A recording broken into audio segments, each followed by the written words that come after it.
So I went back home and I sat down and told my grandmother what happened. And she looked at me and, she told me, she said, the police officer was right what he told you, that you have a purpose. And she said, she told me that this is God's mercy to you. That He's sending these events in your life to make you realize that He loves you. He says, because if He didn't love you, He'll let you die. But He wants you to know Him. And He's allowing your life to be extended as a mercy till you know Him. So she said, go look for Him. So I went and renewed my search for God, needless to say. And I became an agnostic. Because I didn't believe formal religion, any formal religion had the truth. So I became an agnostic and decided I was going to worship God and His oneness. And I used to pray every day, many times a day, bowing and prostrating on the floor, because this is how the Bible taught. This is how the Bible taught the prophets prayed. Abraham fell on his face and prayed. David fell on his face and prayed. Jesus fell on his face and prayed. So I prayed this way. And then one day I was having a debate about religion with a friend of mine.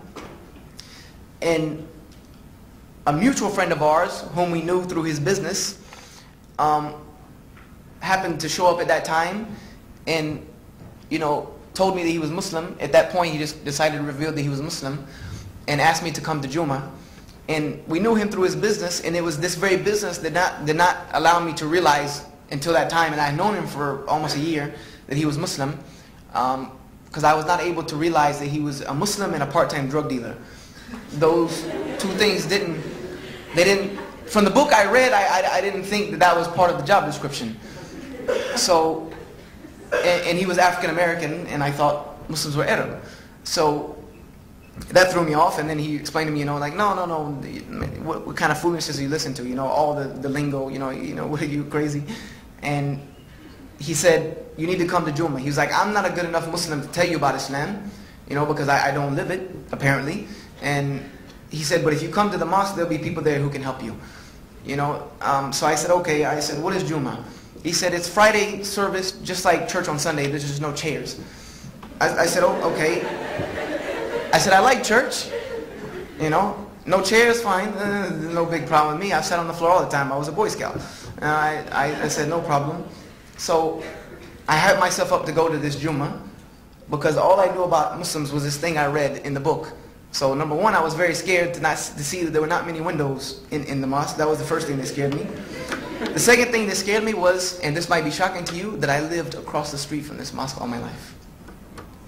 When they told me where the mosque was, it was next door to the church that I used to go to learn how to become a missionary. And you could touch the two buildings like this. So I didn't know that.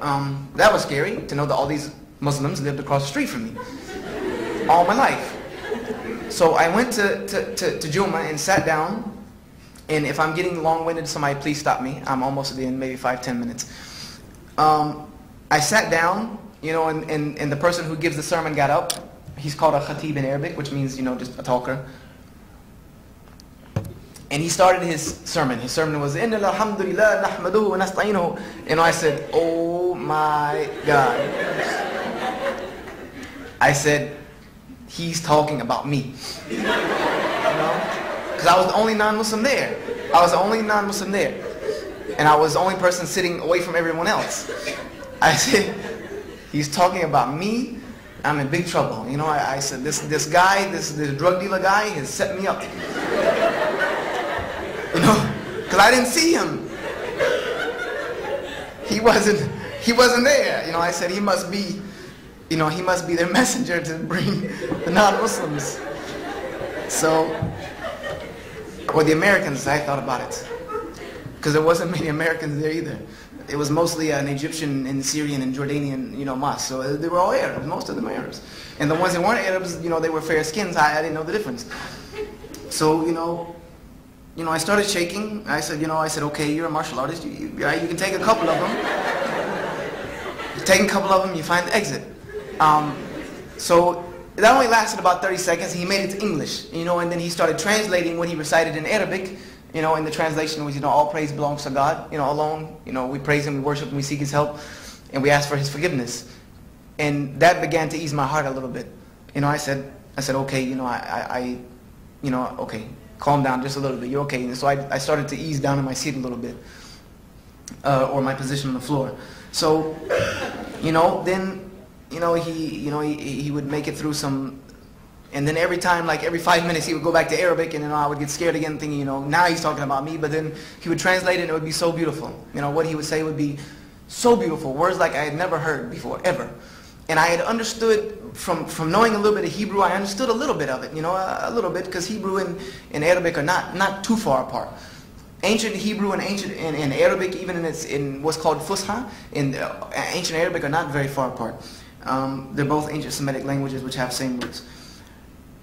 And I remember to this day what the sermon was about. Because as an agnostic, and what I had believed through reading the Bible, that was salvation comes from God alone. This was my conclusion. That the Bible says this, Jesus says this, nature tells you this, reasoning tells you this, logic tells you this, that God created me, therefore He's the only one who can forgive me. And this is what I would say to those who I was debating with at the end of my stage of Christianity, was that God did not question Jesus when He created me. He did not ask His permission. He made me and put me in the womb of my mother. Therefore, why do I need to ask anyone to worship Him? Why do I need to ask anyone or in anybody's name to forgive me? It didn't make sense to me. It didn't. And I'm not here to bash anyone's faith. I'm not. I'm just trying to give you my story. How I got where I'm at. How I got from there to here. That's it. And I remember that he told me, the sermon was that the forgiveness, don't despair in the mercy of God. That the door of mercy is always open to anyone at any time. And he said, as long as you have not died and the day of judgment has not come, that you can always fall on your face in front of God and ask Him for His forgiveness, and He can forgive you. And He's the only one who could grant you paradise. Him and Him alone, no one else. And he even said that your good deeds, your actions alone cannot even get you there. If you do good all your life, he said, you cannot go to paradise just merited on that alone, because the price for paradise is too high. The exchange rate would be nil. All your deeds would just fall away as dust at the price of paradise. He said what will get you there is God's mercy, and that alone. And how do you obtain God's mercy? Obeying His commandments and asking for His forgiveness. That's it. He said that's the step manual. That's the process to get there. Deeds will not do it. So this to me was like, there's someone, like, you see, someone agrees with me. Somebody, I had to come to this mosque to find someone who agreed with me. These people who worship a moon god and bow to a box in the desert, at least they got this right. So after this, they make prayer on Fridays. And so the Muslims started lining up in lines just like you're seated. And this really scared me because it looks, you know, almost kind of like military lines.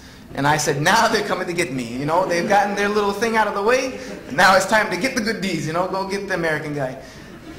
So, but you know, the guy told me, he came to me, I guess he saw my apprehension. He came to me, he said, no, we're going to pray. You know, we're facing this way because this is the facing towards Mecca. And he explained to me really quickly that the Kaaba is not what we're worshiping, but it's a symbol of our unity. It's a symbol of the unity of God. It was the first house of God built by Abraham. And it's what Muslims still bow to all over the world. And we're bowing to God. We're just facing that direction. I said, okay, that makes sense. Okay, I'll take that. And when they started to make prayer, number one, the recitation of the Quran was the most beautiful melodic tone I have ever heard in my life. And I was a lover of music. Number two is when they started bowing and prostrating on the floor. The verses of the Bible rang in my head that this was the way the prophets prayed. This is the way the people of God prayed. So I said to myself, and even Christians fought me against that, why I would prostrate on the floor and pray. I said to myself, you've wrote this off way too long. You've wrote this religion off way too easy. And I became upset with myself because I considered myself studious. I considered myself open-minded. I considered myself having an intellect. So I said, you wrote this off way too easy.